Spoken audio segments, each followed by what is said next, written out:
नमस्कार दोस्तों, मैं सत्येंद्र मौर्य अपनी इस इतिहास की सीरीज को आगे बढ़ाते हुए आज जो फिर कुछ प्रश्नों के साथ उपस्थित हुआ हूँ। ये जो प्रश्न है डायरेक्टली यूपीएससी के एग्जाम्स में पूछे गए प्रश्न है। हालांकि यह प्रश्न यूपीपीसीएस नेट जेआरएफ एग्जाम के साथ साथ टीजीटी पीजीटी वो अन्य एग्जाम जिनमें इतिहास पूछा जाता है के लिए बहुत ही महत्वपूर्ण है।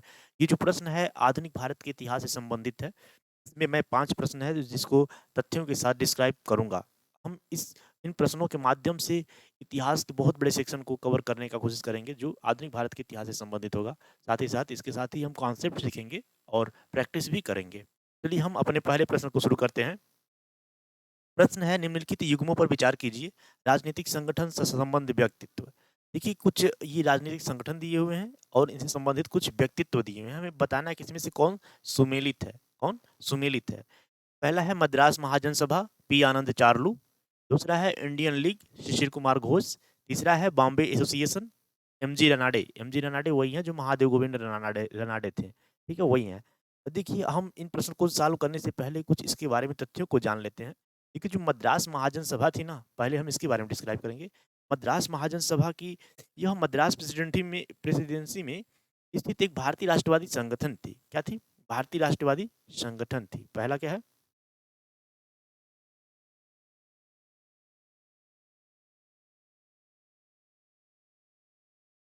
भारतीय राष्ट्रवादी संगठन। इसकी स्थापना जो है 1884 में, कब? 1884 में वीर राघवाचारी और जी सुब्रमण्यम अय्यर पी आनंद चार्लू ने मद्रास महाजन सभा की क्या की थी? स्थापना की थी। कौन था? मद्रास महाजन सभा की स्थापना 1884 में एम वीर राघवाचारी एम वीर राघवचारी एम वीर राघवचारी प्लस सुब्रमण्यम अय्यर सुब्रमण्यम अय्यर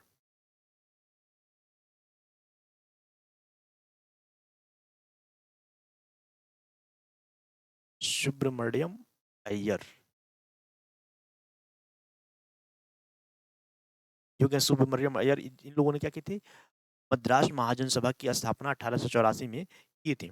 यह देश को ब्रिटिश शासन से मुक्त कराने एवं देशवासियों की समस्याओं का समाधान करने के लिए महाजन सभा के सदस्यों ने अखिल भारतीय स्तर पर एक संगठन स्थापित किया करने की आवश्यकता का अनुभव किया। इन्हीं लोगों ने अनुभव किया और मद्रास महाजन सभा की स्थापना की। तब बस क्या था कि ब्रिटिश शासन से क्या करना है? भारत को मुक्त कराना है। ब्रिटिश शासन से भारत को मुक्त कराना है। तो इसी संबंधित कौन हो गए?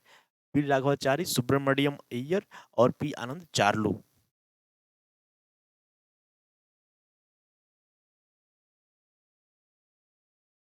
पी आनंद चार्लू।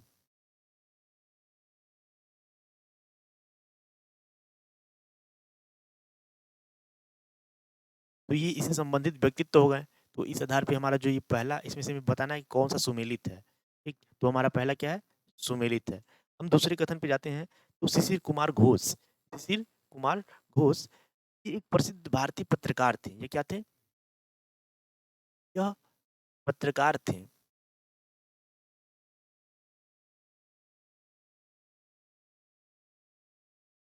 पत्रकार थे, पेशे से ये क्या थे? पत्रकार थे। और इन्होंने 1868 में एक प्रसिद्ध बंगाली समाचार पत्र अमृत बाजार पत्रिका की शुरुआत की। शिशिर कुमार घोष अमृत बाजार पत्रिका की इन्होंने क्या किया था? शुरुआत किया था। ये देख लेना, बहुत बहुत फेमस पत्रिका है अमृत बाजार पत्रिका। अमृत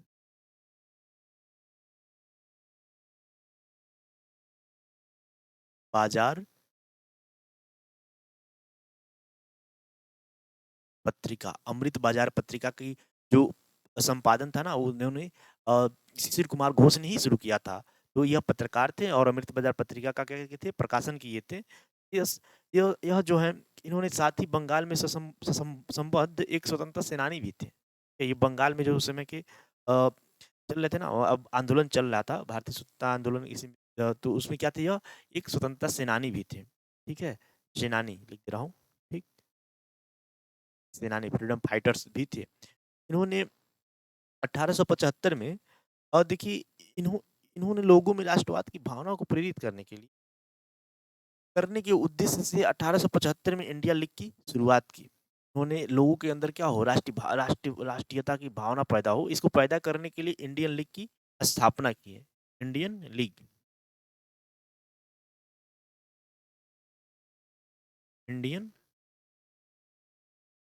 लीग की क्या की इन्होंने स्थापना की। कौन? शिशिर कुमार घोष, इन्होंने अमृत बाजार पत्रिका के कार्य संपादन किए और इंडियन लीग की स्थापना की, जो लोगों के अंदर राष्ट्रीयता जगाने के लिए, राष्ट्रीयता की भावना पैदा करने के लिए इन्होंने इसका इंडियन लीग की स्थापना की। कब? 1875 में, कांग्रेस की स्थापना से 10 साल पहले ही। ओके, यह देखिए, यह विष्णु के भक्त थे ना, कैसे वैष्णव वैष्णव धर्म के अनुयायी थे। मैं लिख दे रहा हूँ, वैष्णव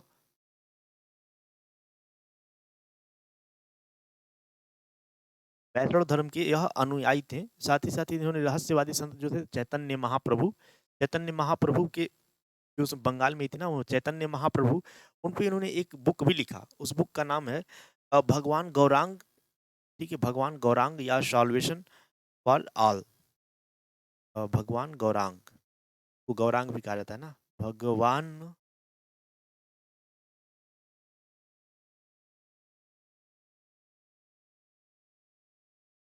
या सॉल्वेशन फॉर ऑल।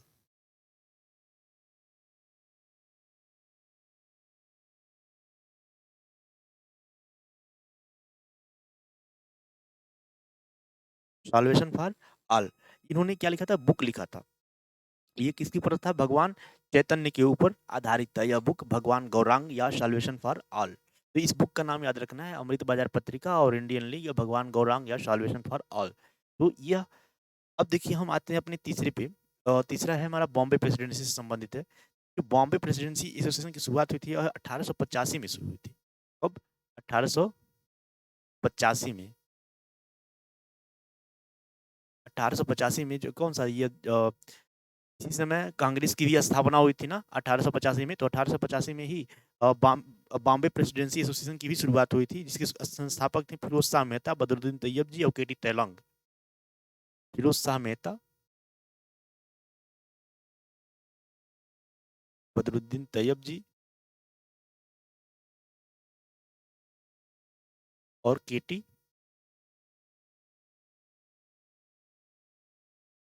तैलंग। ठीक है, यह इनके संस्थापक थे। लेकिन कि उसमें क्या थी, प्रतिक्रियावादी नीतियों और इल्बर्ट बिल आया था ना, इल्बर्ट बिल में क्या किया गया था, बोला कि जो यहाँ के जो ब्रिटिशर्स से जो भारत में रह रहे थे, इल्बर्ट बिल के माध्यम से उन उन लोगों को भी जो न्यायालय था उनके अधीन कर दिया था। भारत में जो न्यायालय था, भारतीय न्यायपालिका के अधीन कर दिया गया कि अब उनके उनके भी खिलाफ यहाँ पे वकालत किया जा सकता है और भारतीय वकील भी उनके खिलाफ दायर कर सकते हैं। इसी के खिलाफ उस समय ने बगावत कर दिए थे। जो कौन थे उनके जो प्रतिनिधि, जो जो ब्रिटिशर्स के सरकार कर्मचारी थे, उन लोगों ने अ, बगावत कर दिए थे। ठीक, तो इसी के खिलाफ इल्बर्ट बिल आया था ना, उसी के खिलाफ। अब देखिए, तो तो इल्बर्ट बिल विवाद ने बॉम्बे में एक राजनीतिक विद्रोह उत्पन्न कर दिया। इसने क्या राजनीतिक विद्रोह उत्पन्न कर दिया, जिसने बॉम्बे प्रेसिडेंसी के गठन के लिए प्रेरित किया। तो इसी ने ही इन लोगों को, फिरोज शाह मेहता, तैयब जी और केटी तैलंग को एक क्या बॉम्बे प्रेसिडेंसी एसोसिएशन की स्थापना करने के लिए प्रेरित किया, उसको टैकल करने के लिए, जो यह राजनीतिक विद्रोह उत्पन्न हुआ था। ठीक, देखिए जो हमारा अगला प्रश्न है,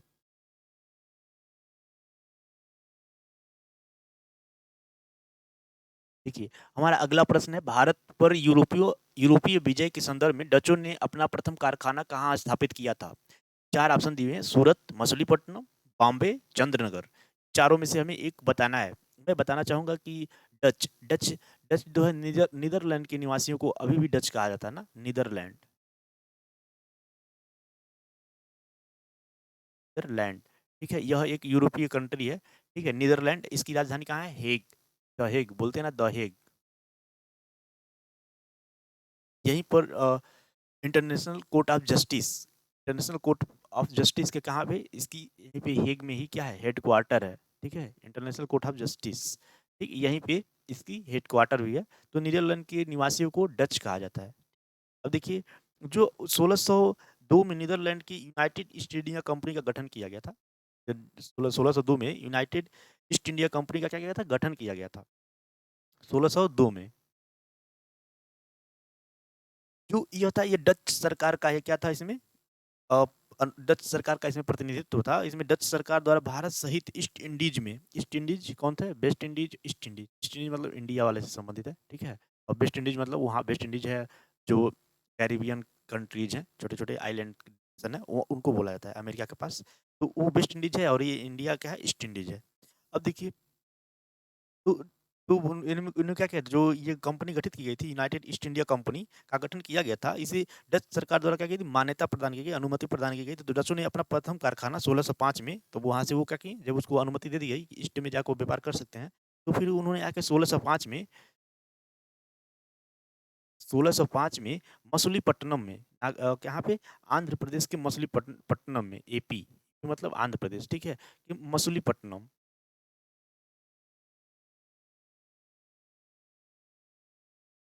पट्टनम में अपना पहला कारखाना स्थापित किया, पहला कारखाना स्थापित किया। और देखिए हम कुछ तो इस तरह पे हमारा क्या हो जाएगा? ऑप्शन बी सही हो जाएगा। हम आगे चलते हैं। आगे नहीं, इसी इसी को और डिस्कशन को आगे बढ़ाते हैं। क्योंकि डचों ने जो भारत के विभिन्न भागों में व्यापारिक केंद्र स्थापित किए, तो यह क्या हो गया? पुर्तगालियों की, उसमें पुर्तगाली थे, पुर्तगाली छाए हुए थे भारत पे, तो पुर्तगालियों के लिए खतरे बन गए।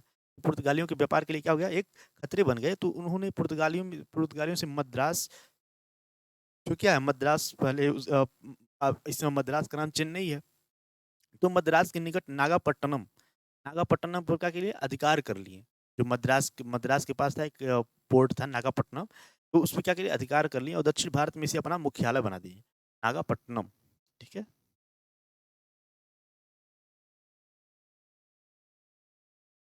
जहां जहां पट्टनम लगा रहता है ना, ये इसका मतलब हो गया पोर्ट, बंदरगाह। हाँ, तो नागापट्टनम में क्या हो गया? इन्होंने अपनी इसको हेडक्वार्टर बना लिए और परिवहन ढुलाई व्यापार, जैसे परिवहन, ठीक है, ढुलाई व्यापार में भाग लेते हुए भारत से सुदूर पूर्व की द्वीपों पर, सुदूर पूर्व के कौन से हो गए? अंडमान निकोबार हो गए क्या? यस, अंडमान निकोबार भी हो जाएंगे। तो सुदूर पूर्व के द्वीपों पर विभिन्न सामान और वस्तुएं ले गए। वे यमुना घाटी और मध्य भारत से नील, जो यमुना घाटी है जो गंगा नदी तंत्र है, यमुना घाटी और मध्य भारत से वह नील, और बंगाल, गुजरात, कोरोमंडल से वस्त्र व रेशम, क्या कहते थे? बिहार से साल्ट पीटर, साल्ट पीटर क्या है? देखना, ये साल्ट पीटर,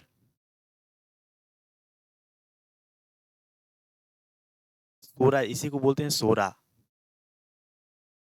सोरा मतलब सोडा, ठीक है। ये बिहार से लोग लेके जाते थे। और गंगा घाटी से अफीम भी होता ना, गंगा घाटी में क्या होता था? अफीम भी होता था। तो अफीम और चावल भी यह लोग लेकर यहाँ से व्यापार की वस्तु के लिए लेकर जाते थे। तो ये इस प्रकार से हमारा दूसरा क्वेश्चन भी क्या हो गया? पूरा हुआ। और इसका सही ऑप्शन क्या हो जाएगा? बी, मछलीपट्टनम, ठीक है। तो याद रखना है। और चलिए ठीक है, चंद्रनगर कहाँ पे? चंद्रनगर बंगाल में है, बॉम्बे तो भैया है, सूरत। चलिए हम आगे चलते हैं अपने नेक्स्ट प्रश्न पे। देखिए जो हमारा नेक्स्ट प्रश्न है, भारतीय विश्वविद्यालय अधिनियम 1904, भारतीय विश्वविद्यालय अधिनियम 1904 के संदर्भ में निम्नलिखित कथनों पर विचार कीजिए। 1904 में भारतीय विश्वविद्यालय अधिनियम आया था, ठीक है। तो यह अधिनियम रैले आयोग की अनुशंसाओं पर पारित किया गया था। तीन कथन दिए, दो कथन दिए हुए, दो कथन में से एक ऑप्शन चुनना है। यह अधिनियम रैले, रैले एक आयोग गठन किया गया था, रैले की अनुशंसाओं पर पारित किया गया था। इस अधिनियम ने भारत में शोध को बढ़ावा देने के लिए निजी कॉलेजों की संबद्धता की शर्तों में छूट प्रदान की। चलिए हम चार ऑप्शन दिए हैं, इन चार ऑप्शन में से एक चूज करेंगे। चलिए हम इसके कथन को क्या कहते हैं, इसके पहले तो तथ्यों को उसको जानते हैं।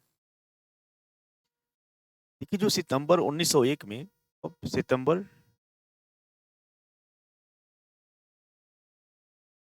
1901 में लॉर्ड कर्जन ने, लॉर्ड कर्जन तत्कालीन गवर्नर जनरल कौन था? लॉर्ड कर्जन, लॉर्ड कर्जन क्या थे? गवर्नर जनरल बोले या वायसराय बोले, ठीक है, तो वो क्या थे? वायसराय थे। कर्जन ने शिमला में पूरे भारत से सरकार के उच्चतम शिक्षा अधिकारियों तथा विश्वविद्यालय के प्रतिनिधियों का एक गोलमेज सम्मेलन बुलाया। कहाँ पे? शिमला में एक गोलमेज सम्मेलन बुलाया।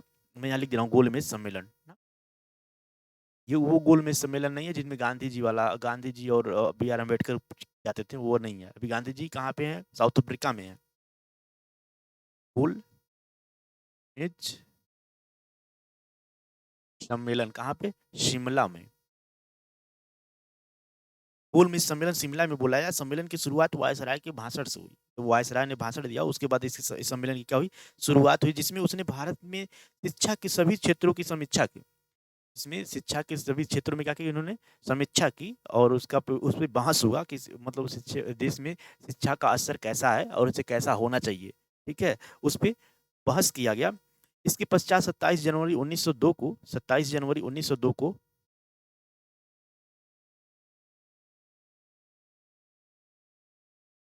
2 को सर थॉमस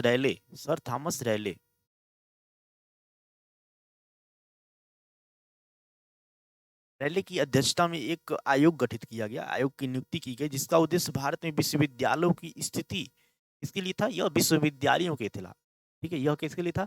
विश्वविद्यालयों के लिए था कि स्थिति संभावनाओं की जांच करना, मतलब उनकी संभावनाएं क्या है उसकी जांच करना और तथा उनकी शासन व्यवस्था एवं कामकाज में सुधार के प्रस्तावों की अनुशंसा करना था। मतलब उसकी जो विश्वविद्यालय की स्थिति क्या है, उसके कामकाज क्या है, उसकी संभावनाएं क्या है तथा उनकी अ, स्थिति आज को क्या करना, चर्चा करके वो एक रिपोर्ट प्रस्तुत करना था, ठीक है? यही सर थॉमस रैले की जो अध्यक्षता में गठित की गई समिति का दायित्व दिया गया। देखिए, इससे स्पष्ट है कि आयोग को प्राथमिक या माध्यमिक शिक्षा, मतलब ये हमें इससे स्पष्ट है कि जो यह आयोग गठित किया गया था, वह केवल विश्वविद्यालय के लिए था, ना कि प्राथमिक और माध्यमिक शिक्षा के लिए था, ठीक है? तो यह प्राथमिक और माध्यमिक शिक्षा से संबंधित नहीं है, केवल विश्वविद्यालय स्तर के लिए है। रिपोर्ट प्रस्तुत करने से प्रतिबंधित किया गया, मतलब इसे क्या प्राथमिक और जो माध्यमिक शिक्षा पे रिपोर्ट प्रस्तुत करने के लिए इसे प्रतिबंधित किया गया। आयोग की अनुशंसाओं की रिपोर्ट के परिणाम स्वरूप वर्ष 1904 में भारतीय विश्वविद्यालय अधिनियम पारित किया गया। जो यह आयोग रिपोर्ट प्रस्तुत किया, उसी के आधार पर 1904 में भारतीय विश्वविद्यालय अधिनियम 1904 प्रस्तुत किया गया। कब? 1904 में, ठीक है? वो यह रिपोर्ट क्या हुआ, प्रस्तुत किया गया। हाँ? याद रखना इसे। सॉरी, रिपोर्ट तो प्रस्तुत किया, उसी रिपोर्ट के आधार पर यह अधिनियम पारित किया गया, यह एक्ट पारित किया गया। एक्ट नहीं बोलेंगे, विधेयक बोलेंगे। विधेयक पारित हुआ तो जब पारित हुआ था, फिर उसमें जब वायसराय अपना सिग्नेचर कर देते थे, तब वह जैसे इस तरह से, जैसे इसमें राष्ट्रपति जब सिग्नेचर कर देते हैं, वो क्या बन जाता है, एक्ट बन जाता है, अधिनियम बन जाता है। सेम उसी तरह उस ये भी प्रावधान था, तो ये अधिनियम पारित किया गया। अधिनियम का मुख्य उद्देश्य भारत में शिक्षा की स्थिति में सुधार करना, शिक्षा प्रणाली को एक बेहतर स्तर उन्नत तक लेके जाना था, ठीक है? यही इसका उद्देश्य था कि शिक्षा की स्थिति में क्या हो, सुधार करना था और बेहतर स्तर तक उन्नत करना था। देखिए, जो 1904 का जो यह अधिनियम आया, इस अधिनियम में क्या-क्या प्रावधान था ना, क्या-क्या प्रावधान था, हम इसके बारे में डिस्कस करेंगे। देखिए, भारतीय विश्वविद्यालय अधिनियम 1904 द्वारा यह निर्धारित किया गया कि किसी भी विश्वविद्यालय में उप सदस्यों की संख्या 50 से लेके 100, यानी 50 से कम नहीं होनी चाहिए और 100 से अधिक नहीं होनी चाहिए, यानी कि 50 से सदस्य, मैं यहाँ लिख दे रहा हूँ ना, सदस्य। जो विश्वविद्यालय की सदस्य संख्या थी, उप सदस्य बोले थे, तो वो क्या थे, 50 से लेकर के 100 के बीच में होना चाहिए, ठीक है? इसी के बीच में होना चाहिए, इससे ज़्यादा नहीं होना चाहिए। तो यह एक क्या बनाया लगा, यह एक सीमा बना दी गई कि 50 से कम नहीं होना चाहिए और 100 से अधिक नहीं होना चाहिए, और एक उप सदस्य को सामान्य रूप से आजीवन पद पर रहने के बजाय केवल 6 वर्ष की ही अवधि के लिए यह पद धारण करना था। तो उस समय था कि मतलब आजीवन लोग नियुक्त होते थे, अपनी नौकरियों पे आजीवन नियुक्त हो जाते थे। तो उसे खत्म करके केवल 6 साल के लिए ही इस पद पे नियुक्त किया गया, केवल 6 साल के लिए।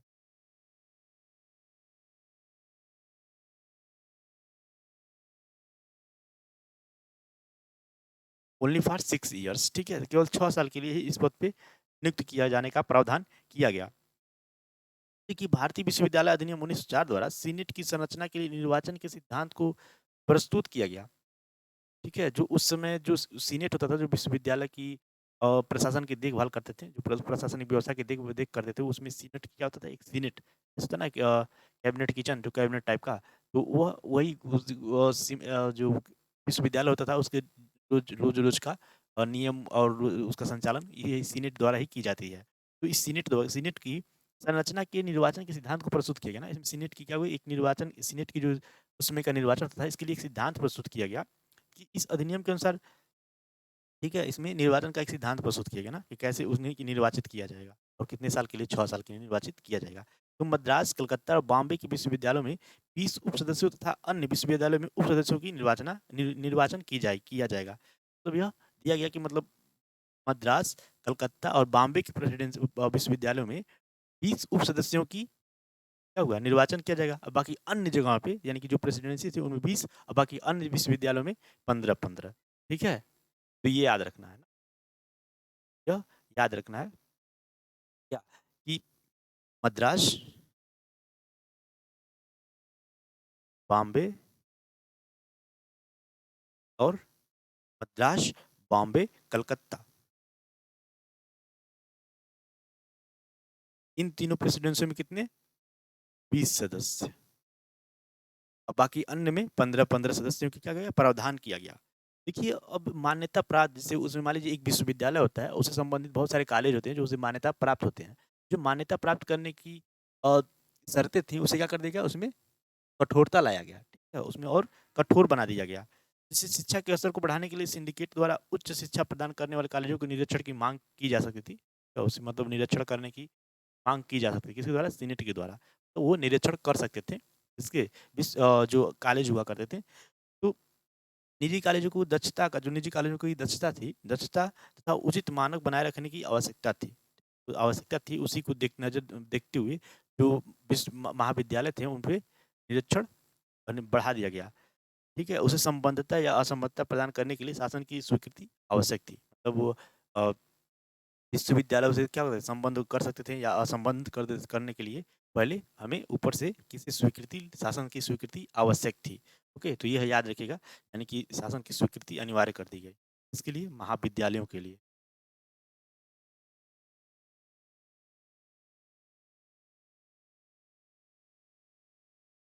ठीक है? शासन की स्वीकृति अनिवार्य है। स्वीकृति किसकी? शासन की।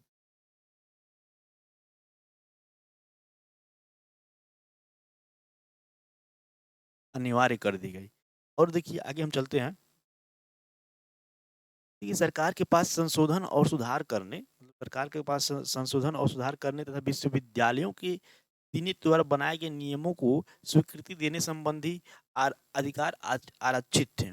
ओके, यदि सीनेट समय पर इन विनियमों को तैयार करने में विफल रहती है तो सरकार स्वयं भी विनियम बना सकती है। अगर मान लीजिए सीनेट कोई कानून कोई नियम बना रही है विश्वविद्यालय के संचालन के लिए, कोई नियम बना रही है या फिर नहीं बना पाती है या कोई बनाती है जिसमें सरकार को लगता है कि इसमें कुछ सुधार करना चाहिए, तो उसपे सरकार को क्या था संप्रभुता प्राप्त था। अगर वह चाहें तो उस नियम को लागू करने के लिए अनुमति देंगे, चाहेंगे तो उसमें कुछ सुधार करेंगे या चाहेंगे तो कैंसिल भी कर देंगे। ठीक है? तो इस पे एक प्रकार से वीटो पावर मिल गया। सरकार को क्या मिल गया? वीटो पावर मिल गया। वह अलग से भी नियम बना सकते थे और चाहे तो उसमें कुछ सुधार भी कर सकते थे या फिर रद्द भी कर सकते थे। इस प्रकार सरकार को क्या मिल गया? वीटो पावर मिल गया।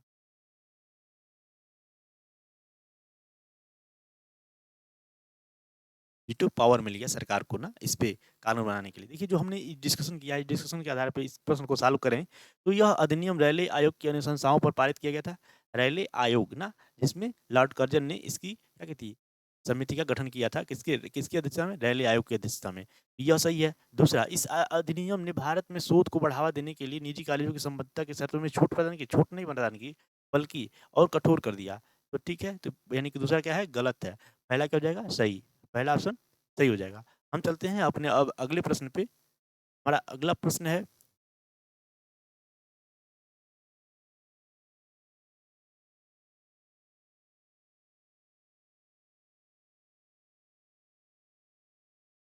देखिए यह प्रश्न वही वाला प्रश्न सेम ऊपर वाला ही है, दोबारा टाइप हो गया है। तो इसका इसका भी आंसर क्या हो जाएगा?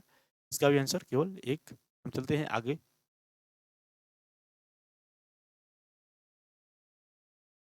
औपनिवेशिक शासन के दौरान जो हमारा अगला प्रश्न है, औपनिवेशिक शासन के दौरान ब्रिटिश आर्थिक नीतियों के ब्रिटिश आर्थिक नीतियों के आर्थिक प्रभाव क्या है?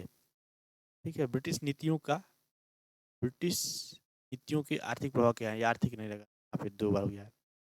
आर्थिक प्रभाव क्या है? किसी का व्यवसायीकरण, प्रबंधन एजेंसी प्रणाली का उदय, शहरी हस्तशिल्प उत्पादन की वृद्धि। नीचे दिए गए कोड का प्रयोग कर सही उत्तर चुनिए। अच्छा ऊपर वाला में सही उत्तर चुना था, गलत चुना था, तो गलत हो जाएगा ना? यानी कि सही ना, हमें यहाँ को क्या चुनना था? सही चुनना था। ठीक, ये इस पे विशेष रूप से ध्यान देना है। यहाँ पे कभी-कभी नहीं हो जाता है, हम लोग जल्दबाजी में गलत कर देते हैं। अनचाही गलतियाँ यहाँ से हो जाती हैं। देखिए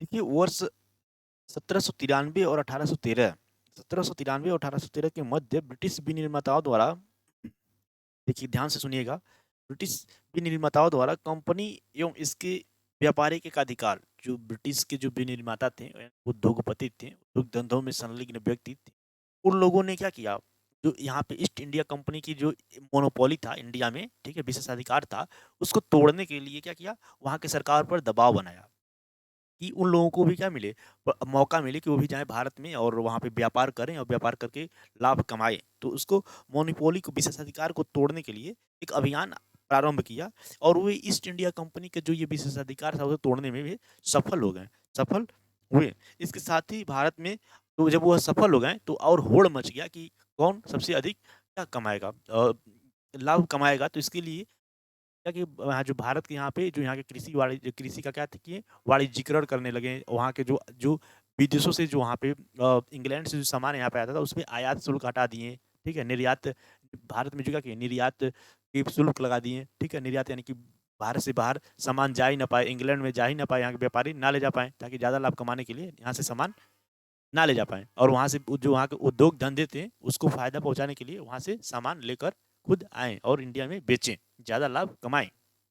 तो क्या हुआ, भारत में औद्योगिक औद्योगिक इंग्लैंड का क्या हुआ, एक आर्थिक उपनिवेश बन गया। जो भारत था उसमें एक आर्थिक उपनिवेश बन गया, ठीक है। किसका, तो ये याद रखिएगा ना, आर्थिक उपनिवेश बन गया।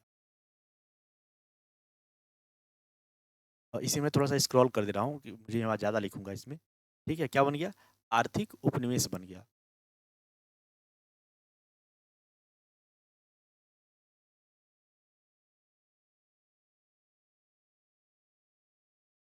ठीक है, संपत्ति का पलायन भी होने लगा एक प्रकार से, ठीक है। अब देखिए, जब यह हो गया तो अब वहाँ पे हालाँकि ब्रिटेन में क्या चल रहा था, उद्योगीकरण हो गया था बहुत तेज़ी से, वहाँ उद्योगीकरण एकदम अपने मतलब तेज़ी से वो विकसित हो रहा था। जब ये लोग इन लोगों ने क्या किया, आयात शुल्क यानी भारत के पर्सपेक्टिव में आयात शुल्क,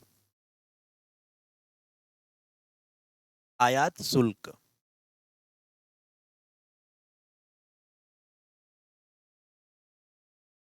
देखिए, ये आयात शुल्क वह था जो भारत की सीमा रेखा में जब कोई विदेशी वस्तु जब भारत में आती है, तो उसपे एक आयात शुल्क लगाया जाता है ताकि यहाँ के जो निर्यात है उसको भी बढ़ावा मिले। यहाँ के लोगों को, जो यहाँ के जो बिज़नेसमैन है उनको भी क्या हो, जो यहाँ के उद्योग निर्माण में लगे हुए व्यक्ति हैं उनको भी बढ़ावा मिलने देने के लिए उनकी भी सामग्री जो है वो उचित रेट पे विदेशों में भी बिके और भारत में उसकी डिमांड बना रहे। उसको टैकल करने के लिए आयात शुल्क लगाया जाता है ताकि ज़्यादा से ज़्यादा हम लोग आयात ना करें, निर्यात को बढ़ावा देने के लिए। परंतु जो ब्रिटिशर्स थे वो अपने सामान बेचने के लिए वो अपने इंग्लैंड के पर्सपेक्टिव से सोच करके भारत में आयात शुल्क कम से कम रखते थे और निर्यात शुल्क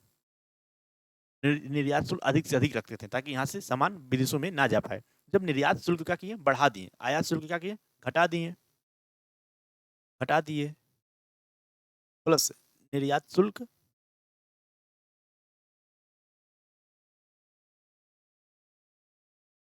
बढ़ा दिया, ठीक है, बढ़ा दिए। तो इससे क्या हुआ, जो जो ब्रिटिशर्स के पक्ष में चला गया ना, जो हम अब तक जो था भारत में, जो ना भारत का जो व्यापार हुआ करता था इसी प्राचीन काल से ही, वो क्या होता था, सरप्लस हुआ करता था। एक प्रकार से भारत के पक्ष में रहा करता था हमेशा, भारत ज़्यादा निर्यात करता था और उनसे खरीदता कम था। परंतु अब ये उल्टा हो गया, भारत अब खरीदने ज़्यादा लगा और बेचने कम लगा। अब इससे क्या हुआ, जो भारत के जो क्या थे, हस्तशिल्प उद्योग में जो लगे व्यक्ति थे, हस्तशिल्प यानी कि जो हाथों से आकार का अपने घरों में जो सामग्री निर्माण करते थे, उनको अब बेचने का मौका नहीं मिला। अब वो बिकता नहीं था सामान, तो उन लोगों ने उसका निर्माण करना धीरे-धीरे कम कर दिया। और जब निर्माण करना कम कर दिया, तो उसका अब धीरे-धीरे उनका क्या हुआ, एक प्रकार से आय गिरने लगा, घर का पारिवारिक स्थिति खराब होने लगी, रहन-सहन गिरने लगा, ठीक है? तो इस तरह से यहाँ के सामान भी विदेशों में नहीं बिक पाते थे। तो इसी तरह से शहरी हस्तशिल्प का क्या हुआ, पतन हुआ, शहरी हस्तशिल्प का पतन हुआ, ना?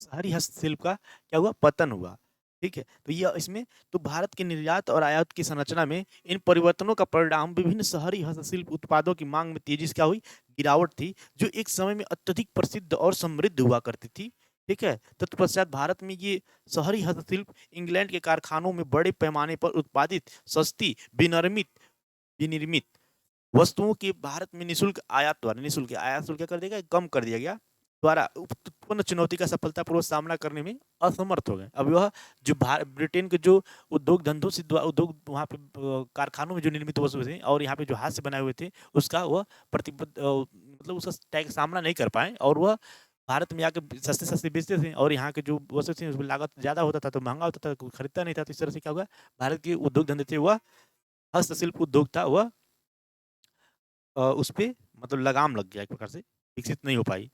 तो इस तरह से हम देखते हैं कि तो कृषि का क्या हुआ क्या? यह हस्तशिल्प उद्योग का पतन हो गया। उसमें लोग जो अपना उद्योग धंधों में लगे थे, जो अपना खुद निर्माण करते थे, उन लोगों ने यह हस्तशिल्प उद्योग छोड़ दिया और छोड़ करके वह कृषि की तरफ चले आए। और जब कृषि की तरफ चले आए तो कृषि पे इसका दबाव बढ़ गया। तो इस प्रकार हम देखते हैं कि जो जो यहाँ के उद्योग धंधे थे, जो यहाँ पे हस्तशिल्प उद्योग था, वो क्या हो गया? पतन के कगार पे चला गया। जब जो यहाँ हस्तशिल्प उद्योग में लगे हुए व्यक्ति थे, जो कारीगर थे, उन लोगों ने जब हस्तशिल्प उद्योग को छोड़ दिया, तो वह कृषि की तरफ चले आए। कृषि पे क्या हो गया? इसका दबाव बढ़ गया। कृषि पे क्या हुआ? इसका दबाव बढ़ गया और जो जोत हुआ करते थे, जो खेत हुआ करते थे, उसमें इनका भी डिमांड बढ़ा, तो उसमें खेत जोत भी क्या हुए? छोटे होने लगे। जोत भी छोटा होने लगे और साथ ही साथ तो इनकी आय में भी क्या हुई? कमी हो गई। ओके, जो अन्य कृषक थे उनकी उनमें भी क्या होगा? उनकी भी आय में कमी हो गई। तो इस प्रकार हम देखते हैं। अब आगे चलते हैं। जो ब्रिटेन में औद्योगिकरण था उन वहाँ पे कच्चे मालों की क्या थी? डिमांड थी। कच्चे माल की क्या थी? डिमांड थी। उन कच्चे माल को पूरा करने के लिए उन्होंने क्या किया? भारत में जो कृषि था उसका वाणिज्यीकरण किया। कृषि का वाणिज्यीकरण।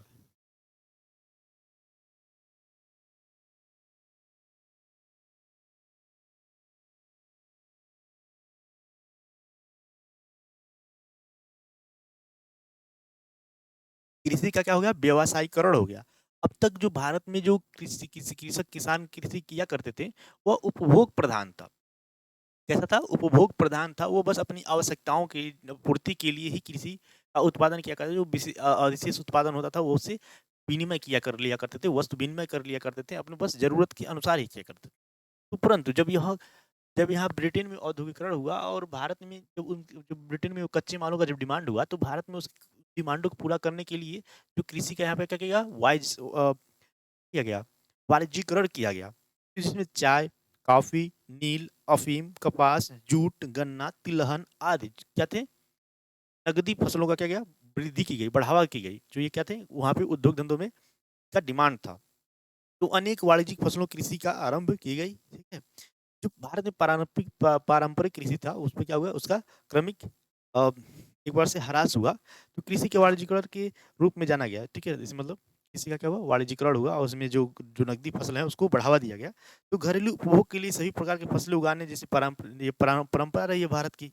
बस वो जो अपनी आवश्यकता के अनुसार फसलें उगाया करते थे और अपनी ज़रूरत के अनुसार उसे देखते हुए मद्देनज़र। तो इस तरह से हम देखते हैं ना, यह क्या हो गया?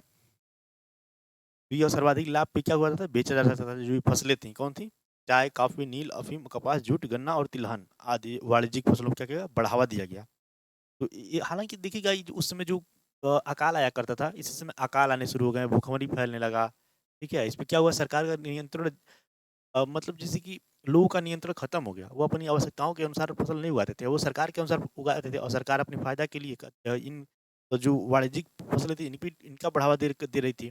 तो इसलिए लोग अपनी जो खाने-पीने के सामान थे, उसपे ज़्यादा उसपे मतलब नहीं कर पाते थे। अब वो पैसे से खरीदा के या कर खरीदते थे, जिससे क्या हुआ? देश में अकाल आने लगा, भूखमरी फैलने लगी, ठीक है? और आगे देखिए क्या हुआ? आगे चल कर के जब जो यह कृषि का वाणिज्यीकरण हुआ, उद्योग धंधे भी जब विकसित होने लगे, वहाँ कहाँ पे? ब्रिटेन में, यहाँ नहीं, भारत में नहीं। तो एक प्रबंधन एजेंसी प्रणाली की क्या की गई? उदय हुआ। प्रबंधन एजेंसी प्रणाली ये जो क्या की 19वीं शताब्दी के उत्तरार्ध के दौरान अस्तित्व में आने वाली संस्थाओं में सर्वाधिक महत्वपूर्ण यूरोपियन मैनेजिंग एजेंसी हाउस थे, ठीक है? मैनेजिंग हाउस, प्रबंधन प्रणाली का उदय हुआ। जिसका नाम क्या था? यूरोपीय मैनेजिंग एजेंसी हाउस। मैं इसको लिख नहीं रहा हूँ। द्वारा क्या हुआ देखिए, ब्रिटिश ब्रिटिश संबंधों का एक विशिष्ट उत्पाद था, ठीक है? एक उत्पाद था। मैनेजिंग एजेंसी हाउस द्वारा इंग्लैंड में भारत में धन जुटाया गया, ठीक है? इंग्लैंड देखिए, इंग्लैंड और भारत में क्या हुआ? धन जुटाया गया। जो ये प्रबंधन एजेंसी यूरोपीय मैनेजिंग ठीक है, इसको मैं लिख ही दे रहा हूँ। यूरोपीय मैनेजिंग एजेंसी, इसके द्वारा क्या जुटा गया? धन जुटाया गया। कहाँ पे? भारत में और ब्रिटेन में, ताकि उद्योग धंधों में क्या कोई अपना धन निवेश कर सके ना, निवेश कर सके। तो इसके लिए जो चुना गया ना व्यक्ति, उन लोगों को चुना गया जो भारत में रहते थे, जो यहाँ के व्यापारी वर्ग थे, जो ईस्ट इंडिया कंपनी क्या थे, कर्मचारी हुआ करते थे, उन्हीं लोगों से क्या किया, निवेश करने के लिए प्रेरित किया गया। और वो लोग भारत से ही प्राप्त पैसे को बाद वहाँ पे ब्रिटेन में जब लेके जाते थे, तो वही लोग इस कंपनी में निवेश करते थे और वही पैसा फिर भारत में आता था। यहाँ पे लोग सामान खरीद के फिर वही ब्रिटेन में चला जाते थे। इस तरह से देखते हैं ड्रेन ऑफ वेल्थ, धन का बहिर्गमन होने लगा ना, बहुत तेजी से धन का बहिर्गमन होने लगा। भारत और गरीब होता गया, और मतलब हालांकि तो समृद्ध था, परंतु अब गरीब और गरीब होता गया, और ब्रिटेन और धनी होता गया। तो आप देख रहे हैं, तो फिर इस तरह से क्या हुआ, हालांकि कृषि पे क्या हुआ, दबाव बढ़ता भी गया। तो इसका हम लोग जिक्र कर चुके हैं। तो क्या हुआ, कृषि में दबाव बढ़ता गया और भूमि जो है विखंडन होती गई, और जो हस्तशिल्प उद्योग में लगे व्यक्ति थे, कृषक कारीगर थे, उन लोगों ने कृषि की तरफ अपना मुंह मोड़ लिया। चलिए हम इस डिस्कशन के आधार पर अपने इस प्रश्न को सॉल्व करते हैं। देखिए सॉरी, प्रश्न नीचे है ना। उपनिवेश शासन के दौरान ब्रिटिश नीतियों के आर्थिक प्रभाव क्या था? कृषि का व्यवसायीकरण, यस, हमने देखा ना, एक पॉइंट है, कृषि का व्यवसायीकरण हो गया। प्रबंधन एजेंसी प्रणाली का उदय हुआ, ओबियसली प्रबंधन एजेंसी प्रणाली का उदय हुआ, जिसमें यूरोपीय मैनेजिंग एजेंसी हाउस की स्थापना हुई, जो भारत और विदेश में धन इकट्ठा करने के लिए, ठीक है। ये दूसरा भी सही है। शहरी हस्तशिल्प उत्पाद की वृद्धि हुई ना, उत्पाद की कैसे वृद्धि हुई? उसका तो पतन हुआ।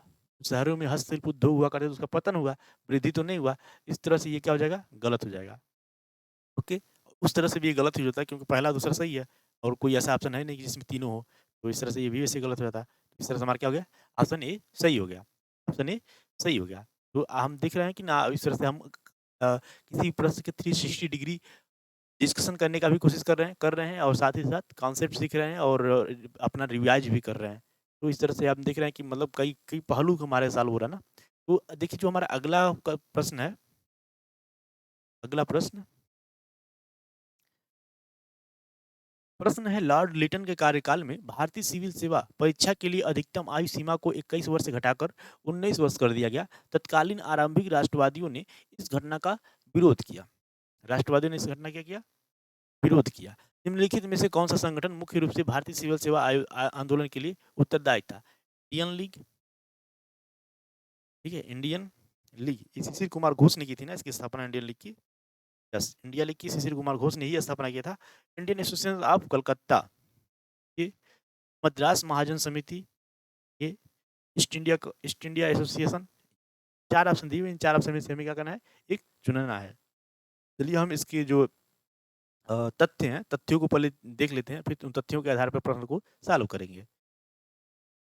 देखिए, जो यह लॉर्ड लिटन के कार्यकाल में भारतीय सिविल सेवा परीक्षा के लिए अधिकतम सीमा की 21 वर्ष से घटाकर 19 वर्ष कर दिया गया था। उसके लिए उस समय सुरेंद्र नाथ बनर्जी, अब 1876 की ये बात है, 1876 में। कौन? सुरेंद्र नाथ बनर्जी।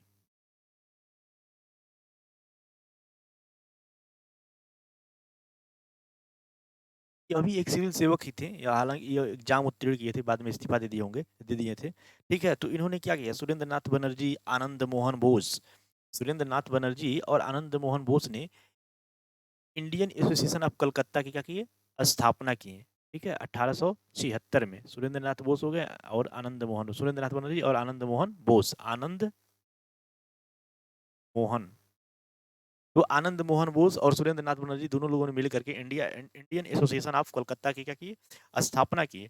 इस एसोसिएशन का उद्देश्य भारतीय लोगों को एक आम राजनीतिक कार्यक्रम के लिए क्या करना था, एकजुट करना, और जो राजनीतिक प्रश्न हुआ करते थे, राजनीतिक प्रश्नों पर एक सुदृढ़ जनमत तैयार करना, ठीक है, जनमत निर्माण करना, इस पे राजनीतिक प्रश्नों पर एक सुदृढ़ जनमत तैयार करना।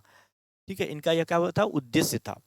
अब देखिए, कांग्रेस से पहले स्थापित संगठनों में, हालांकि कांग्रेस का स्थापना तो 1885 में हुआ, तो उससे पहले स्थापित संस्थानों में से एक था यह, कौन? Indian Association of Calcutta.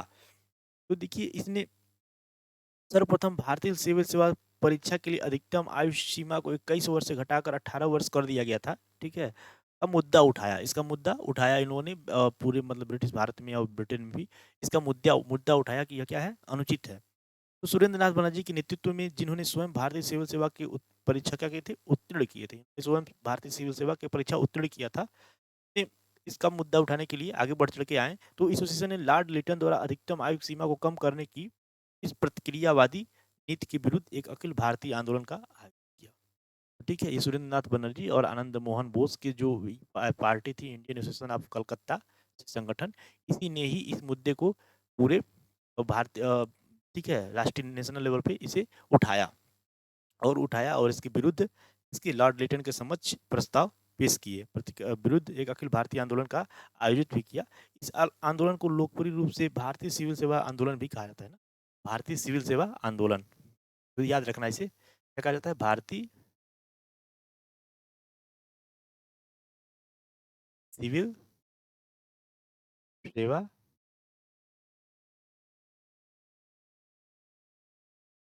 आंदोलन, इसे भारतीय सिविल सेवा आंदोलन भी कहा जाता है ना, तो इसे याद रखना है। इसकी स्थापना कौन की थी, सुरेंद्र नाथ बनर्जी और Anand Mohan Bose, Indian Association of Calcutta. ठीक है, इंडियन लीग की स्थापना किसने की थी, इसका तो अभी मैंने बताया था ना, शिशिर कुमार घोष।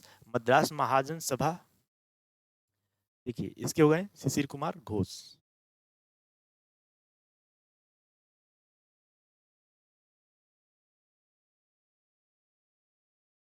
और मद्रास महाजन सभा के संस्थापक कौन है, वीर राघवाचारी, सुब्रमण्यम अय्यर और पी आनंद चार्लू। ठीक है, इसके लिख दे रहे हैं हम, वीर राघवाचारी,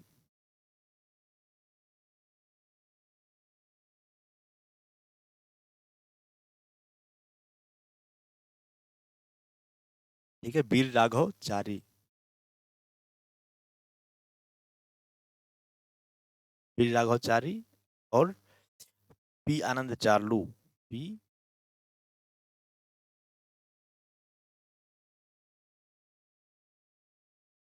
पी आनंद चार्लू और कौन है, सुब्रमण्यम अय्यर, सुब्रमण्यम अय्यर। ठीक है, यह क्या है, इन लोगों ने मद्रास महाजन सभा की क्या की थी, स्थापना किए थे, और इंडियन लीग की स्थापना शिशिर कुमार घोष ने किया था। ईस्ट इंडिया एसोसिएशन की स्थापना, किसने की थी, इसकी स्थापना मुझे भी नहीं याद आ रहा है, भूल रहा हूँ। ठीक है, अगर आपको याद होगा तो कमेंट सेक्शन में बताइएगा, याद होगा ना तो आप कमेंट सेक्शन में जरूर लिखिएगा इसका। ठीक, चलिए हम चलते हैं अपने नेक्स्ट प्रश्न पे। देखिए हमारा जो अगला प्रश्न है,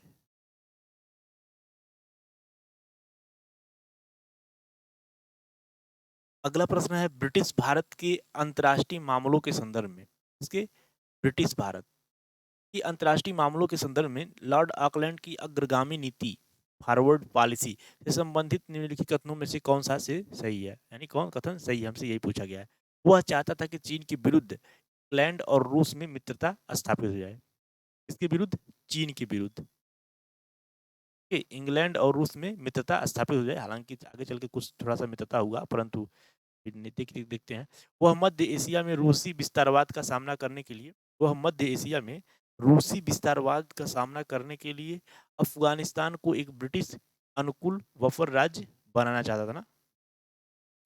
अब देखिए उसने वर्मा, नेपाल व भूटान के आंतरिक मामलों में हस्तक्षेप न करने की का समर्थन किया, हस्तक्षेप न करने का समर्थन किया।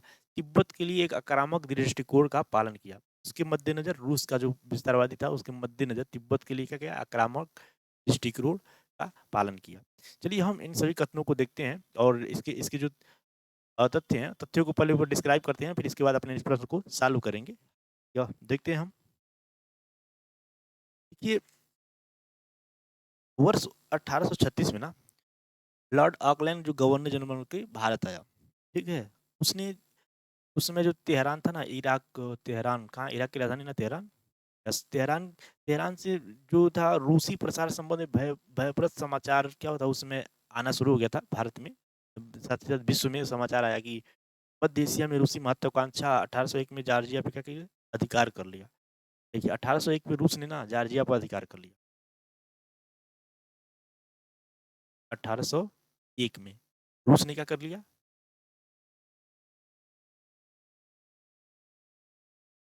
जॉर्जिया पर अधिकार कर लिया। ठीक है, जॉर्जिया पर अधिकार कर लिया। हमारा जो समय चल रहा है 1836 का चल रहा है, इसमें लॉर्ड ऑकलैंड गवर्नर जनरल बन के आया है, तो जॉर्जिया पर अधिकार कर लिया। 1811 में, 1826 और 1828 में फारस का क्या हुआ? अब फारस पर रूस ने विजय प्राप्त करी। फारस उस समय क्या था? ईरान, सॉरी ईरान उस समय क्या था? फारस था।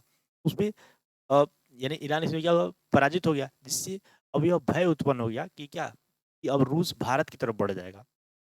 ठीक है, यानी कि अफगानिस्तान और फिर भारत पे आ जाएगा ना, उस रास्ते से भारत पे आ सकता था। तो यह एक डर आ गया था लॉर्ड ऑकलैंड के लिए।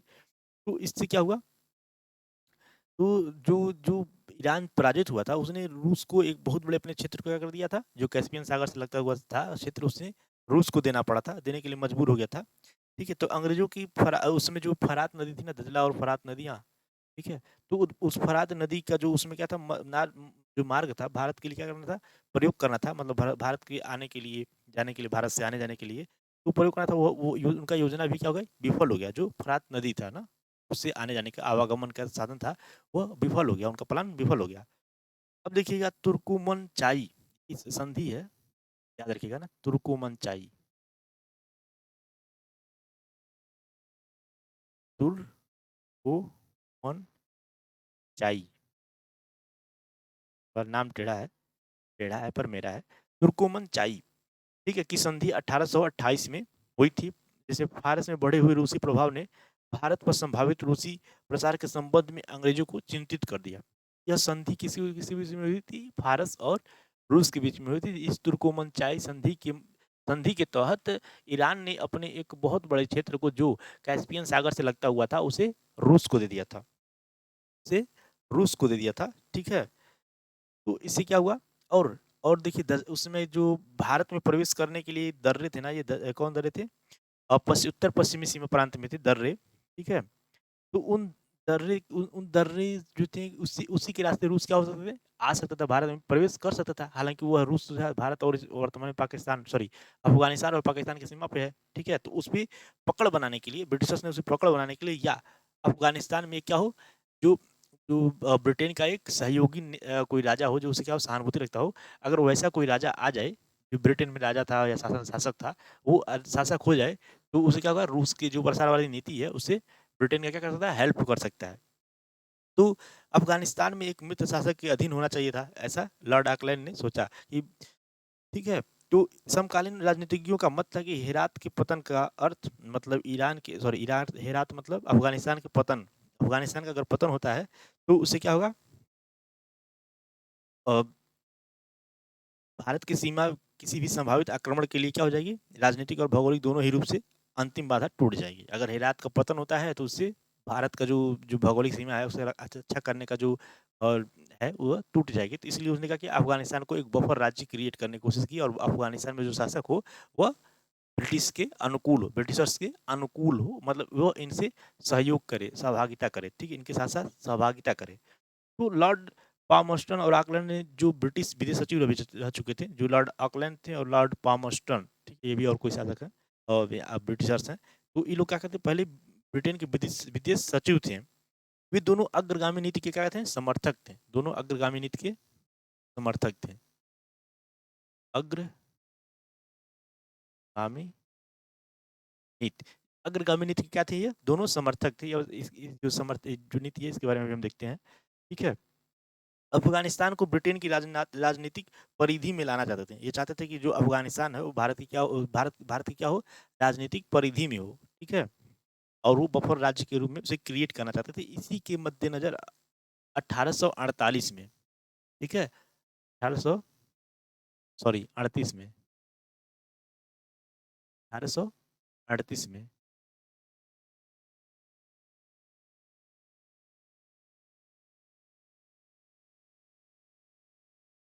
1838 में अफगानिस्तान, महाराजा रणजीत सिंह और ब्रिटिशर्स के बीच में एक त्रिपक्षीय संधि हुई। त्रिपक्षीय संधि,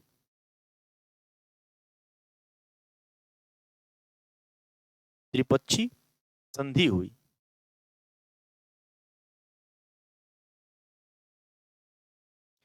संधि हुई पर हस्ताक्षर किए गए, जिसमें वो जो अफ़गानिस्तान के लिए क्या होता है, शाह शुजा था। शाह शुजा से बोला गया मतलब वो ब्रिटिशर्स धन खर्च करके के शाह शुजा को जो वहाँ का उसका साम्राज्य है उसको वापस दिलाएँगे, उसपे शासन बैठाएँगे और वह जो जो विदेश नीति होगा वो जो क्या होगा उससे रणजीत सिंह और ब्रिटिशर्स की सहमति से ही संचालित होगा। ठीक है? तो ऐसा इन लोगों ने एक संधि त्रिपक्षीय संधि की और उसपे सिग्नेचर भी हुआ। दोनों ने सॉरी सिग्नेचर किया और सहमति हुई दोनों लोगों ने, तीनों लोग। ओके। तो काबुल के सिंहासन पर पुनः सत्तारूढ़ कर दिया जाएगा। किसको? शाह शुजा को। उस समय का जो कौन था? शासक था, जो उसका जो गद्दी था छीन लिया गया था। ओके।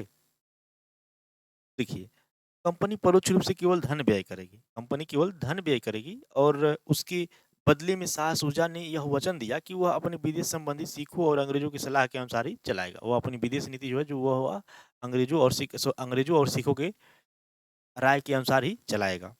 तो उसने सिंधु नदी के दक्षिणी तट पर अफ़गानी क्षेत्रों के ऊपर महाराजा के अधिकारों को स्वीकार कर लिया। जो सिंधु नदी के जो दक्षिण के तट थे, दक्षिण के तट और वहाँ पे जो जगह था, उस जगह पे क्या कर लिया और रणजीत सिंह का संप्रभुता स्वीकार कर लिया। वो रणजीत सिंह के सीमा में आ गया। ओके, तो रणजीत सिंह के सीमा में आ गया। अब देखिए, और एक बड़ी राशि के बदले सिंध पर अपने प्रभुसत्ता को अधिकार को भी त्याग दिया और उसने क्या किया, रणजीत सिंह से एक धन प्राप्त किया और उस धन के बदले में उसने अपनी जो संप्रभुता थी सिंधु नदी के दक्षिण में, ठीक है, उस तट के जितने भी क्षेत्र थे उस क्षेत्र पर अपनी संप्रभुता त्याग दिया, यानी कि वह इसको सिखों को दे दिए। तो हम देखते हैं कि इस आधार पर जो हमारा डिस्कशन था, तो वह मध्य एशिया में रूसी विस्तारवाद का सामना करने के लिए अफगानिस्तान को एक ब्रिटिश अनुकूल राज्य बनाना चाहता था ना, ये हमारा क्या हो गया, सही हो गया। और किसके, रूसी विस्तारवाद के मद्देनजर वो सोचते थे कि क्या हो, अफगानिस्तान क्या बन जाए, बफर ज़ोन क्रिएट हो जाए, ठीक है? और वो हमारा मित्र बना रहे, तो जिससे क्या होगा, अगर वो रूस आक्रमण भी करेगा तो पहले अफ़गानिस्तान पे करेगा, जिस समय जो उसकी विदेश नीति होगा उसमें अंग्रेज और जो सिख थे वो उसका सहयोग करके रूस को पराजित कर सकते थे, ठीक है? और जो भारत का जो दर्रा था, प्रवेश दर्रा था, कौन सा दर्रा है? गोमल दर्रा, फूलन दर्रा, गोमल दर्रा और एक और दर्रा है, उस दर्रे पे क्या हो, ब्रिटिशर्स का पकड़ बना रहे, हमेशा बना रहे, उससे कमज़ोर ना हो। तो हम देखते हैं आज हमारा का ये प्रश्न क्या हो गया, समाप्त हुआ। हम देखते हैं कि आज हमने क्या-क्या पढ़ा। देखिए, इस प्रश्न में हमने क्या पढ़ा था, इसमें पहले हमने जो गवर्नर जनरल कौन थे, लॉर्ड ऑकलैंड की अग्रगामी नीति थी, अग्रगामी नीति के बारे में जाना, ठीक है? भारत की कैसे रक्षा करना था उस समय।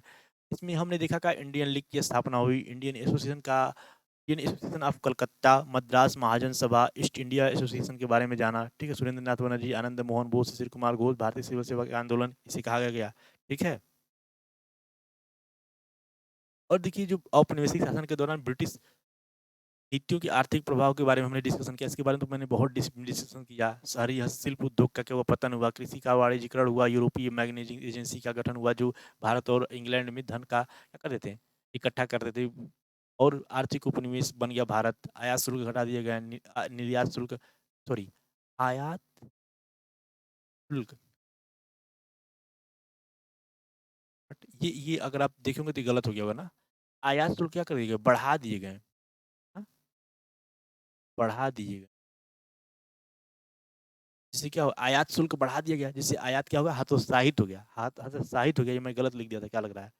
और निर्यात शुल्क घटा दिया गया,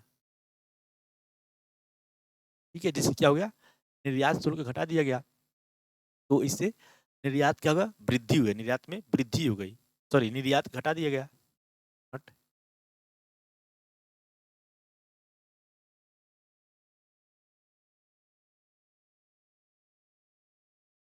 आयात शुल्क घटा दिया गया, जो हमारा पहले था ना वही सही है, याद रखना।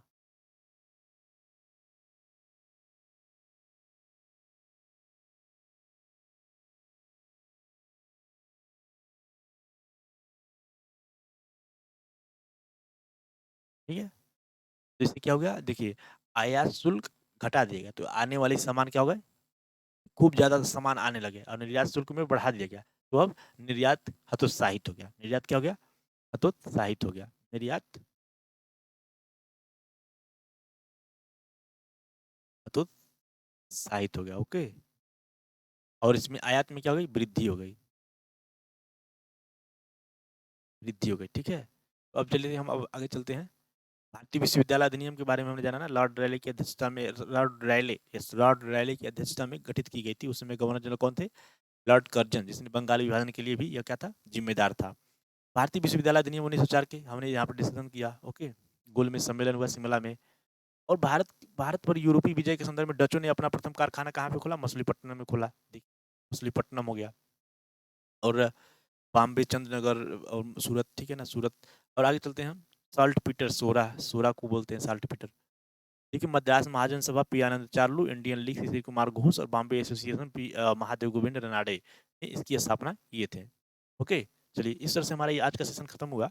हम फिर मिलेंगे अपने नेक्स्ट वीडियो में, और तब तक के लिए बाय। हम आपको एक बार धन्यवाद देना चाहेंगे, आप मेरे साथ जुड़े हुए हैं और यहाँ तक देखें, इसके लिए मैं आपको धन्यवाद देना चाहूँगा। अगर आपका उपनयन संस्कार नहीं हुआ होगा, जो डिजिटल उपनयन संस्कार है, तो आप उपनयन संस्कार जल्द से जल्द करा लीजिए, कर लीजिए। ज़्यादा देर नहीं लगेगा, मात्र कुछ सेकंड लगेंगे। बस लाइक करना है और सब्सक्राइब करना है, और अच्छा लगे तो शेयर कर देना है।